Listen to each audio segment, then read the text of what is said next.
Yo, what's up, everybody? It's your boy Sam B right here with the Tune Up Show. So check it out, right?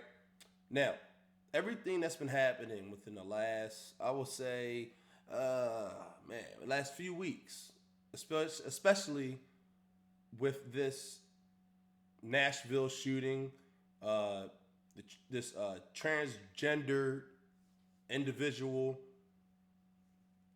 shot and killed six people, three adults, three children at the Christian Covenant School in Nashville, Tennessee.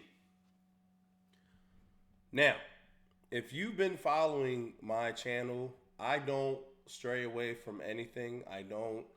Uh, I'm very unbiased. Well, at least I try to be, especially if it's just on a moral compass. If it's on a moral compass, I'm unbiased. But if it's just good versus evil, then you can almost guess where I'm leaning more towards. And this was just the most heinous, most evil act another human being, or whatever this person declares themselves to have been, to be against human beings. All right, especially you know, apparently, uh, individuals that are, they were there at the Covenant Christian School. These were Christians, nothing more, nothing less. And it took me a while to actually talk about this because I wanted to wait to see exactly what was happening and why it happened and see if any more details was coming up. But what I did happen to see, okay, was more transgender stuff coming up.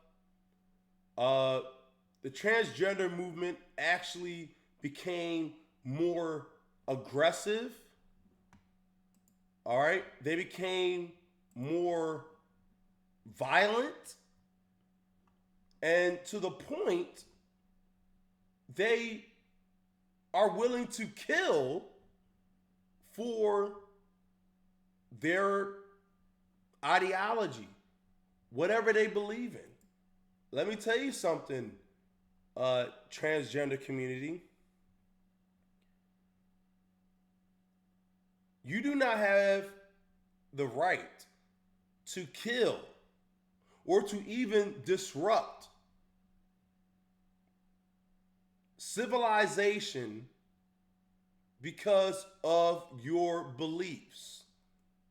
You do not have that right to bear arms against other people that do not share with your beliefs. Because, see, Christians, most Christians, they're not in your face with it. Most real Christians, okay, I'm not talking about the Christians that are doing that. And if you are a so-called Christian, you shouldn't be out there in people's faces. I do not condone that. You should not be out there doing that. Because, see, God gave us all free will. You should not be trying to force God's will on people that do not want it. Okay? That's the whole point of free will.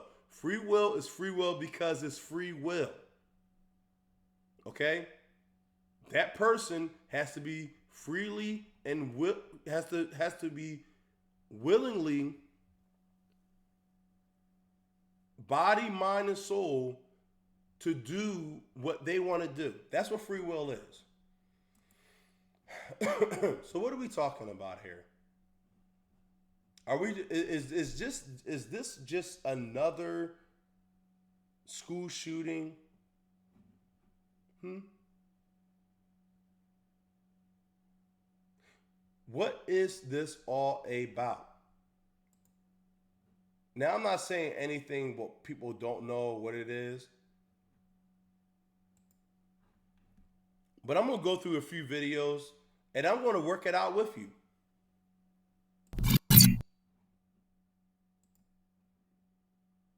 Manifesto left by the Covenant school shooter. New details now about the so-called manifesto left by the Covenant school shooter. Authorities have yet. Well, exclusive new details now about the so-called manifesto left by the Covenant school shooter. Authorities have yet to release publicly what was written. But as our Nick Barris tells us, the TBI director, David Roush, did talk candidly about some of the writings recently with a group of sheriffs. Director Roush spoke at a Sheriff's Association meeting in Franklin on Wednesday. Now, I'm told that he said that what police found isn't so much a manifesto spelling out a target, but really more of a series of rambling writings indicating no clear motive. Investigators searched the Nashville home of the Covenant school shooter, leaving with, among other things, a number of handwritten journals, some video. It was a very clear motive, okay? It was very clear. And for this news channel News 5 to be disingenuous the way they are, it was a very clear motive. This transgender went into this transgender male. That I guess I don't know the politics on the LGBT community, so I'm honestly just guessing right now. A transgender male is just a man that's trying to be a woman. I had to just say that. I'm just not keen on the politics. I am, but how they affect me as a heterosexual man. So that's the only politics that I'm keen on. But the fact that a transgender man pretending to be a woman goes into a Christian school and shoots up 6 people, 3 kids, 3 adults. Yeah, that's pretty much motive, because see, Christianity,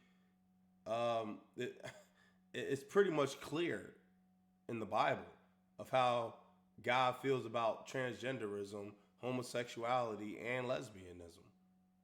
It's just facts. And if you're doing that, if you're living that kind of lifestyle, then you're not doing God's will. You're doing your will. You're doing what you want to do.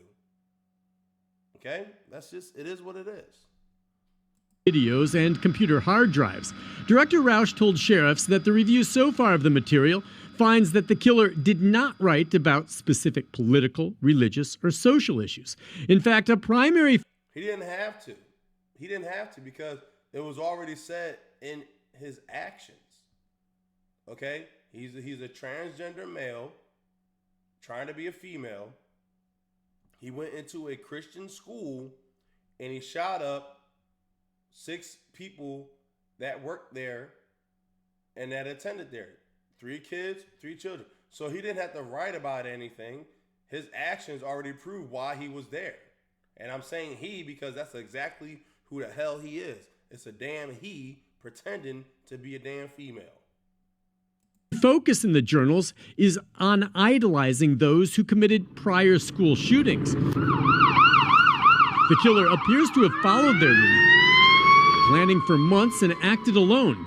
Scott Augenbaum, a former FBI agent, says federal agents, the TBI, and police will be thorough. We have teams that are scouring the internet, going through social media, talking to friends, family members, neighbors, seeing what was the motivation for this.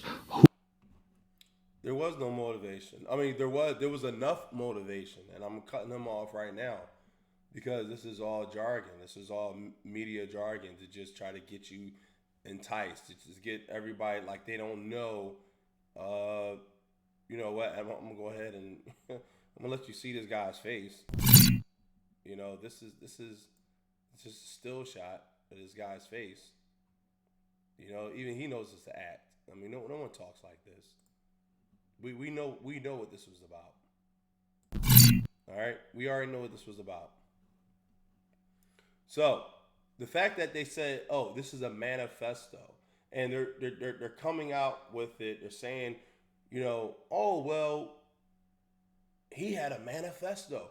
Now, why do those words? Well, I know why those words sound familiar to me.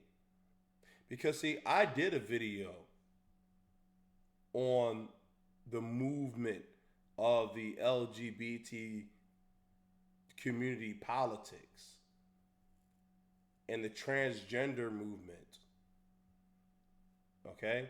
I did a whole series on that. If you want to look back in it, just go look through my videos. I actually, you know what? I'm going to paste it. I'm going to copy and paste it onto the, the description. I'm going to put it on the description. And, this is really messed up because this country, on one hand, they want to take your guns from you, but now they want to, act like that. Okay, well, now we got to protect transgender. How do we get here? Okay, with this manifesto that's happening with this person, this individual that supposedly was gunned down by the cops, and it's always like that. All these school shootings, everything, no one ever hears about this person anymore because they was gunned down by the cops. But apparently they have all these, letters and journals and all this shit. Where does it all come from? Now they got a manifesto coming up, the Transgender Manifesto. So I tell you right now, the first gay manifesto, okay? The first gay manifesto. I'm going to show you. Because see, we got to get to the bottom of this. In 1987, it is also reprinted in the Congressional.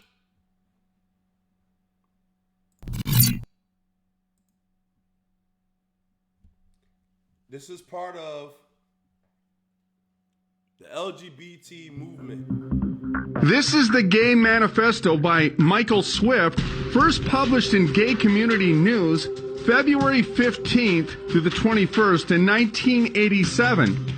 It is also reprinted in the Congressional Record. This is what it states. We shall sodomize your sons, emblems of your feeble masculinity, of your shallow dreams and vulgar lies. We shall seduce them in your schools, in your dormitories, in your gymnasiums, in your locker rooms, in your sports arenas, in your seminaries, in your youth groups, in your movie theater bathrooms, in your army bunkhouses, in your truck stops, in all your male clubs, in your House of Congress, whenever men are with men together. Your sons shall become our minions and do our biddings. They will be recast into our image. All laws banning homosexual activity will be revoked. Instead, legislation shall be passed which engenders love between men. All homosexuals stand together as brothers. We shall triumph only when we present a common face to the vicious heterosexual enemy. If you dare to cry faggot, it states, fairy, queer at us, we will stab you in your cowardly hearts and defile your dead, puny bodies. We will unmask the powerful homosexuals who masquerade as heterosexuals. You will be shocked and frightened when you find that your presidents and their sons, your industrialists, your senators, your mayors, your generals, your athletes, your film stars, your television personalities, your civic leaders, your priests are not the safe, familiar heterosexual figures you assume them to be. We are everywhere. We have infiltrated your ranks. Be careful when you speak of homosexuals because we are always among you. We may be sitting across the desk from you. We may be sleeping in the same bed with you. All churches who condemn us will be closed. Our only gods are handsome young men. For us, too much is not enough. All males who insist on remaining stupidly heterosexual will be tried in homosexual courts of justice and will become invisible men. We shall rewrite history. history filled and debased with your heterosexual lies and distortions. We shall be victorious because we are filled with the ferocious bitterness of the oppressed who have been forced to play seemingly bit parts in your dumb heterosexual shows throughout the age. We too are capable of firing guns and manning the barricades of the ultimate revolution. Tremble, hetero swine, when we appear before you without our masks. Have you heard or read this article before? Why not? Exactly. So that was the first manifesto. And I want you to take part, right? I want you to really understand what's going on right now. Because, see, they said that they will be in, this is the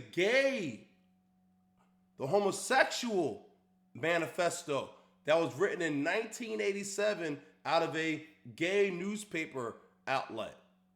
Okay? That was soon inducted into Congress. Look it up. Look it up. Look it up. Look it up. Because this is what's happening. And all you so-called Christians out there, wake up. Wake up. Because this is what's happening. Because you sat there throughout the whole pandemic and you were so afraid to lose your 501c's. You were so afraid to lose all your little extra money. And now you have these vicious criminals ready to pounce on your young. Why do I know this? Well, because and Pennsylvania's governor has announced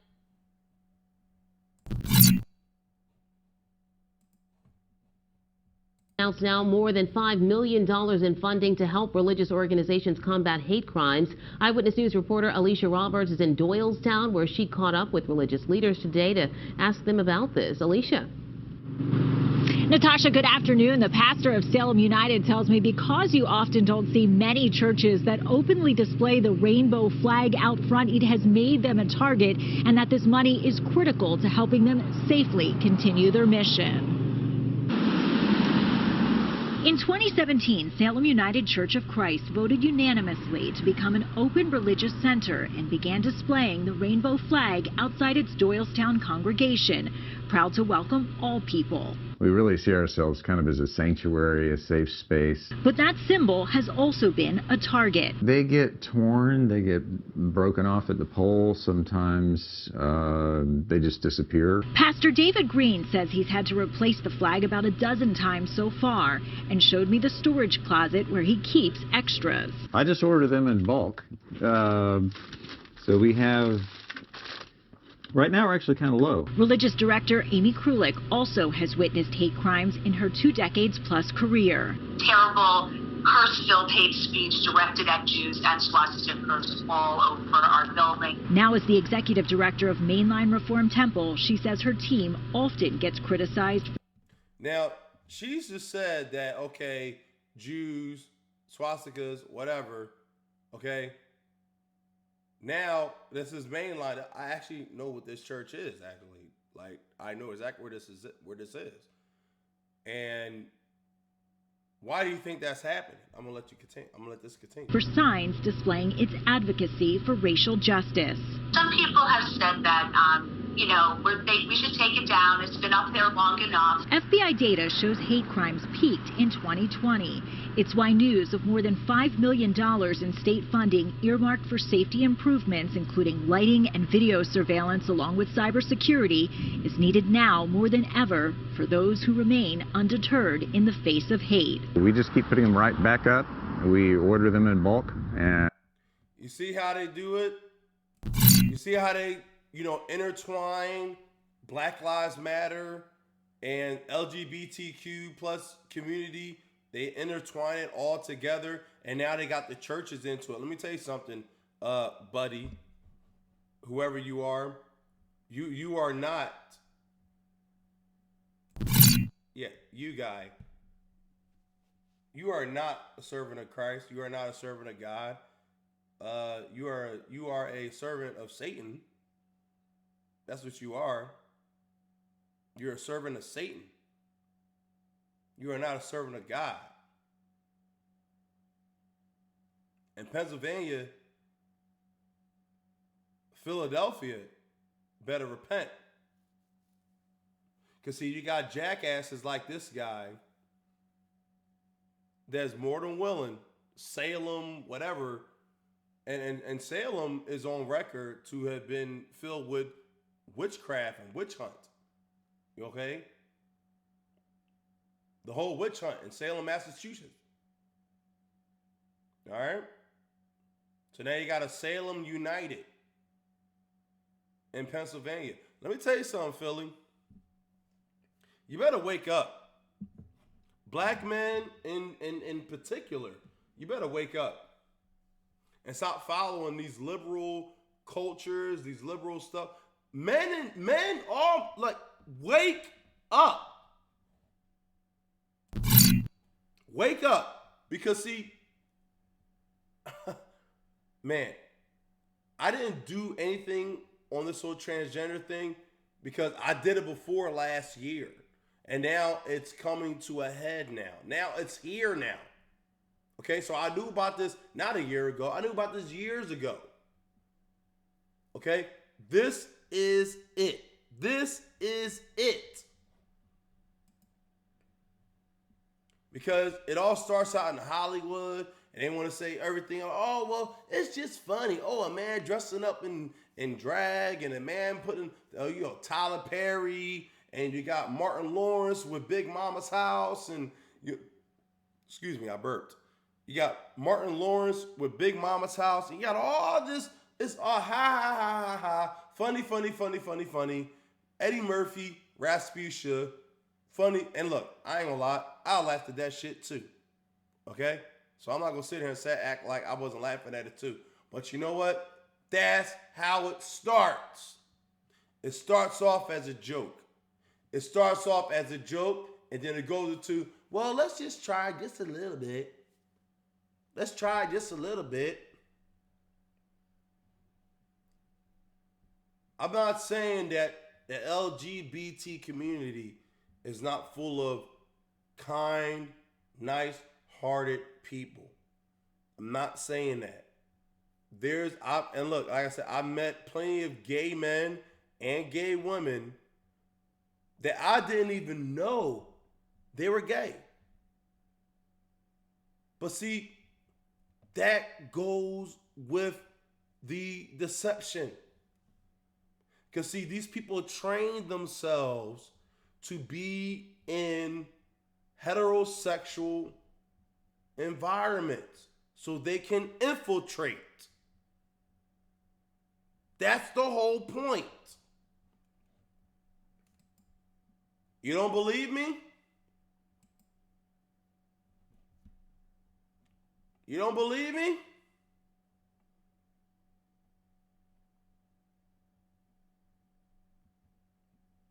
This is how they do it. A family can be made up in many different ways. It's called SOGI, for Sexual Orientation and Gender Identification, a curriculum that teaches public school students across Canada to celebrate the homosexual lifestyle and that gender is fluid. In other words, your gender is not dependent on what parts you were born with, but rather what you feel like in the moment. There's people that are boys, there's people that are girls. There are people whose gender might be a little bit of both or might even be neither. Lessons include books about transgender children, such as 10,000 Dresses, and songs like The Rainbow Song. Gender won't decide the choices we make. Some boys like dressing up, some girls like catching snakes. The SOGI curriculum started in British Columbia in 2016 and is quickly spreading throughout Canada. I just thought, who decided that this was okay to teach our children? Author and inspirational speaker Laura Lynn Tyler Thompson is a leading voice against the SOGI curriculum. And we are seeing the results of that now because some kids are reacting very emotionally and saying, and they're in fear. Will I suddenly struggle with feeling like a different gender inside of my body? Carrie Simpson of Culture Guard, another leading opponent, calls the curriculum nothing short of child abuse. All those beautiful qualities that make young girls, beautiful girls and women, are being basically vilified. The things that make our boys boys are being, taken from them. So things of equating young men to being strong protectors is something that's now evil. But Morgan Auger, a transsexual and supporter, claims it's about acceptance, not indoctrination. The idea is to teach kids that there are gay kids and there are trans kids and there are trans parents and gay parents in our society, and everybody's wanted and desired. After all, that's what our Human Rights Code says, and it's the role of schools to teach the following of our laws, right? Simpson disagrees, saying she sees Soji's real goal as altering. And you already know I'm gonna pause on that on this person. He is a lost soul. That he's a lost soul, but he's been duped. God bless him. I hope he comes out of that. But he is a lost soul. Our culture from a heteronormative society into one where anything goes, no boundaries, no values, no morals. It's a hedonistic cult, basically, what they're implying. Another blaring example. Drag queen story time. It's happening in Canada and America, where some public schools and libraries invite drag queens, some dressed like horned demons, to read to young children. And it's a social deconstructionist agenda. They're using children, little 5-year-olds, to accomplish this. They're using adults to a constructionist agenda. They're using exactly, and like just take a look. I mean, is this something that you would want your child to be sitting in front of? Like honestly, like even if you're not a Christian, even if you're not like, whoever you are, what the hell ever you believe in, would you want your child sitting in front of this? What the fuck is this? God, please forgive me, but what is that? Okay, and there's numerous of these transgender. That's not. I don't know what the hell that is. But see, they want us to accept this. This is what they want done. They want this. They want this. Walking around, sitting with our children. I'm not having it. I'm not having it. Christians, so-called, whatever the hell you say you are, you better get on your knees, pray, and repent. Because this is going to be teaching not only your Monday through Friday classes, but this entity will be teaching your Sunday school classes as well. Constructionist agenda. They're using children, little 5-year-olds, to accomplish this, and parents are waking up and saying no. When asked about parents' rights, Auger says, well, actually, in Canada, parents' rights are limited and children's rights are put ahead. So the child has the right to be protected from the parents when the parents behave badly. Canada is known as one of the most gay-friendly countries in the world, with many of their largest cities featuring their own gay villages, like here in Vancouver. I want people to understand what I just saw right here, because this goes back to the Wizard of Oz. All right? Remember the Wizard of Oz? Follow the yellow brick road. Follow the yellow brick road. Follow the yellow brick road. Why is this woman on the yellow part? You know why? Because the yellow leads to gold. And yes, this is a Christian broadcasting network. But see, even the Christians know what's up. That's why she's walking on the yellow. Because even some Christian broadcast network, they're neutral. They are Yellow is a neutral color. Okay, this is the stuff that you have to pay attention to. Okay, when you're yellow, that means what are you doing in public? You're slowing down or you're speeding up. Okay, you're neutral. You're neutral. That's why they have this woman walking on the yellow line, the yellow brick road. Wizard of Oz. The yellow brick road leads to Oz, leads to the person that runs the society that you're in. Who runs the society? The transgender guy, Baphomet. Okay? This is real. You can say I'm crazy. You can say, oh, Sam B, wake up. You better stop. Stop it. But it's the truth. Friendly countries in the world, with many of their largest cities featuring their own gay villages, like here in Vancouver, which has literally rolled out the Rainbow Road.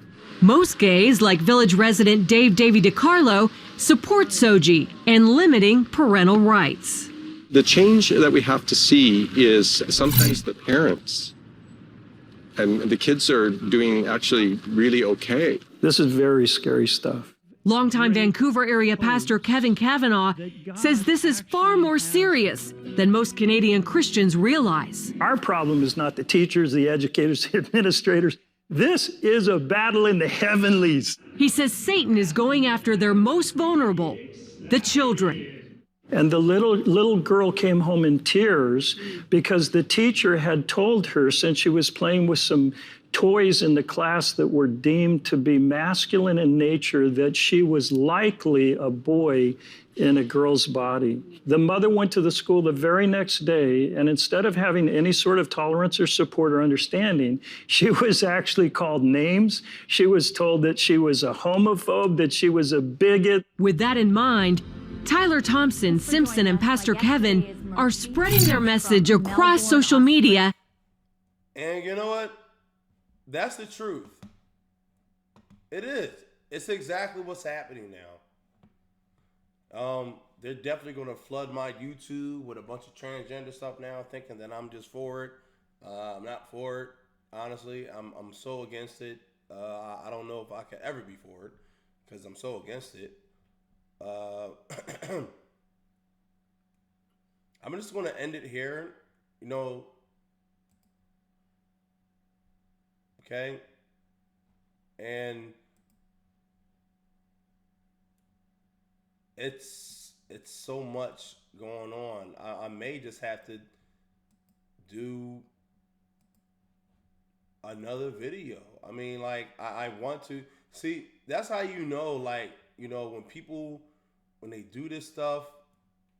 Okay, they got a guy, Billboard Chris. Police in Vancouver blame peaceful protester Billboard Chris for inciting violence. But that means that he was just there. This is a Christian. I'll let you guys look at it. Not only being intimidated and verbally attacked, but also physically attacked, all in front of the police.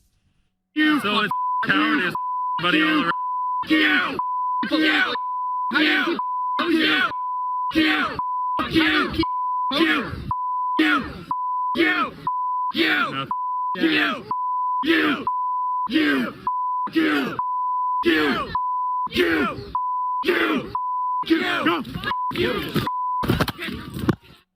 Now, here's another angle of that attack, and look at how many police are there witnessing Chris being menaced and then assaulted.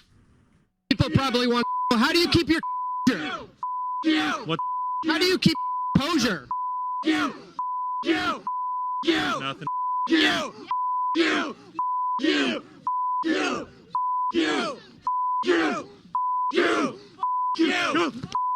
Hey! Okay. State is violently assaulted. My phone, my car. And let's hear from one of those officers who allowed that to happen. Just the breath that she took, that took the breath out of me as well. Seeing that, you know, and just watching this one person that one cop just smiling while this man was being berated as he was being very peaceful. And she's still laughing. You can see her. Okay? This woman right here, she's enjoying it. This person right here is enjoying it. She's loving it. Who knows what kind of she's smiling. If you follow her, let's follow her. Follow this woman right here where the mouse cursor is on. Follow her. If you, hey, get your still laughing. See? Okay. Still laughing. Still smiling. They just violently assaulted. My phone, my card. Still smiling. And let's.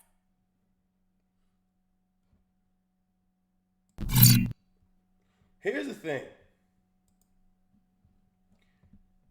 LGBTQ plus community. Your first problem is the lifestyle that you chose to live.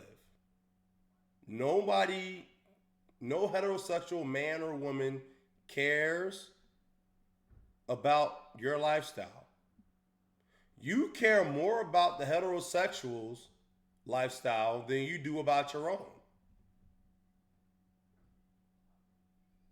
That's just fact. I make these long videos because I don't care if you don't want to watch them. That just proves to me that you have a very, very small attention span. This is Matt Walsh dealing with another. I have a 6-figure job. I'm a respected professional, and I'll dealing with. And my boy sent this to me. This is Matt Walsh dealing with a transgender who this person is pleading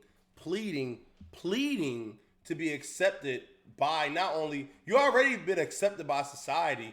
Why do you need to be accepted by Matt Walsh is beyond me. But we're going to take a look at it. technology, marketing, business, and finance. I own my own home. I pay taxes. I have a 6-figure job. I'm a respected professional in Albuquerque. I'm a mother. My life experience is that I'm an awesome person. I am well-liked. I'm responsible. And I think I'm pretty cool.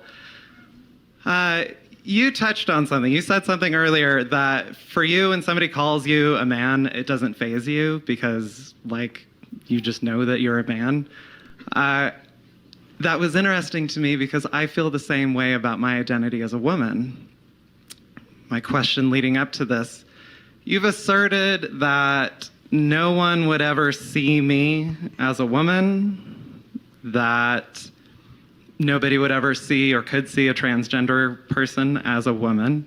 And yet, I have dozens of friends from diverse backgrounds, women from the reservation, a woman from Japan, several immigrant women. I have my coworkers, I have my boss, my VP, my CEO, all respecting me as a woman, my family, my long-term friends who are actually here with me.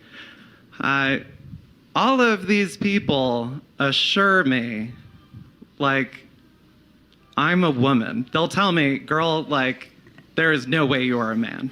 They see me as a woman. So the question, how can you assert that nobody would ever see me as a woman when my material experience tells me you're wrong? Okay. It's interesting that that's the part of my talk you chose to ask a question about, because that's not in my talk at all. I don't believe I said that no one would ever see you as a woman. I mean, it's possible, I suppose, that you could fool someone. Now, you brought this up, so I have to tell you that you brought this up. You've put your identity on the table for conversation. And so I'm going to say you wouldn't fool me at all. I mean, I see a man 100%. And I think that most people would. Now, the fact that you have people in your life who are saying to you, oh, you're totally a woman, it's exactly what I'm talking about. No one in my life has ever once said to me, "You're totally a man, Matt." You know, if a friend of mine called me on the phone and said, "Listen, Matt, I want you to know you're really a man," I would think that there was something wrong with him. I would say, "Why are you saying that at all? It doesn't make any sense." So the fact that this is a conversation to begin with tells me, it only proves the point that I'm trying to make, that your identity, even in your own mind, is up for, it's something that you need to be assured of. Now, what I would like to ask you, again, because you're standing here, and so you've brought your identity on the table for discussion. So how do you know that you're a woman? It was first when I heard transgender persons describe their experience in their own words. And this was only about 2 years ago. Hearing somebody describe things, it was a woman from like England, describing her experience, her childhood, her teenage years. And it blew my mind to be listening to her, because it was just some podcast that I was listening to while I was like doing laundry. But it blew my mind to hear somebody so eloquently and precisely describe things that I had experiences that I had experienced. What did they say? Okay, so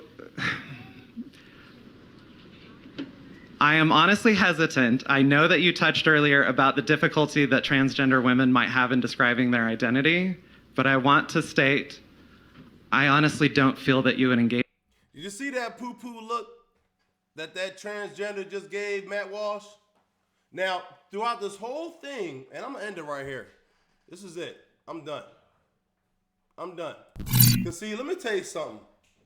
These transgenders, they live in a reality of their own making. Okay? Now, they have been encouraged. They have been gaslighted by the existing administration in charge of the United States of America right now. These people, these beings, I don't know what to call them, because they don't know what the hell to call themselves. They got all these different pronouns and nouns, and they don't even know. So how the hell am I supposed to know if you don't know what to call yourself? This person spent the last 4 minutes talking about how loved he is, or how much the community adores him, and how much everybody loves it when he makes everybody peanut butter and jelly sandwiches. Whatever. All right? That's all that is to it. But see, my man Matt Walsh stood his ground. He let this person say their piece, and then he said his piece. And as soon as he said his piece, she, me, and then them and they said, "Oh, I'm a poo-poo on you because you're not saying what I like." This is it. If you didn't believe it before, believe it now. The transgender movement is here and it's here to stay. And if you, as a heterosexual man or a heterosexual woman that believes in the man principle and believes that a man is supposed to be a man, if you do not stand up now, I guarantee you, I guarantee you,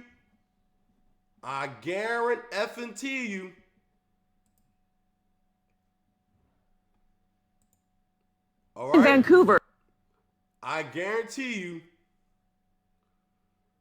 one of these people will be teaching your class, your Sunday school class,